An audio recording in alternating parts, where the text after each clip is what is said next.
d'immigration ont décidé que c'était pas la peine de se fatiguer à filtrer tous les condamnés qui allaient en tôle. Tout le monde s'en fout, notre gouvernement n'en a rien à secouer.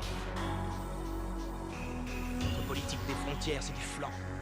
Et y en a qui s'étonnent qu'au sud de la frontière, ils continuent à se foutre de nous, qu'ils se foutent de nos lois. Ouais. Chaque nuit, c'est par milliers que ces parasites sont en train de pulluler à la frontière, comme si on avait shooté dans une fourmilière. Y a pas de quoi rire. C'est pas drôle ce qui est en train de se jouer ici. Je vous parle de votre avenir et du mien. Je vous parle d'honnêtes, d'authentiques travailleurs américains qui ne trouvent aucun travail et qui sont à la dérive parce que le gouvernement se préoccupe davantage des droits constitutionnels d'un ramassis d'individus même pas citoyens de ce pays.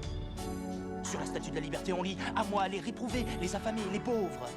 Et c'est les Américains qui sont réprouvés, affamés et pauvres. Et je dis, tant que tout ça n'est pas réglé, il faut leur fermer le robinet. Parce que c'est nous les perdants. J'ai honte que tu sois sorti de mon ventre. Comment tu peux croire que les Lakers puissent être un plus grand club que les Celtics?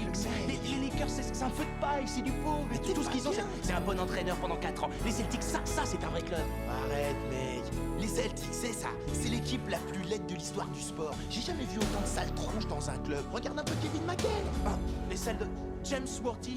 T'as vu sa tronche? On dirait un melon qui s'étire vers le haut. Arrête, il se faisait des gonzesses. C'est pas possible, on peut pas discuter avec toi. On parle pas le même langage. Mais t'es un court-circuit, là, hein? Boston Celtics.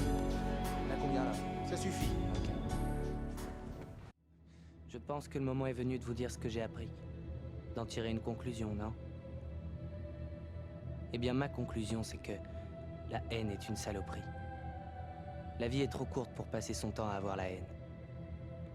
Ça n'en vaut pas la peine. Derek dit toujours que c'est bien de terminer un devoir par une citation.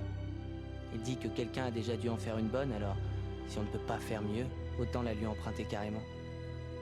J'ai choisi celle-là, et j'espère qu'elle vous plaira. Nous ne sommes pas ennemis, mais amis. Nous ne devons pas être ennemis. Même si la passion nous déchire, elle ne doit pas briser l'affection qui nous lie. Les cordes sensibles de la mémoire vibreront dès qu'on les touchera. Elles résonneront au contact de ce qu'il y a de meilleur en nous.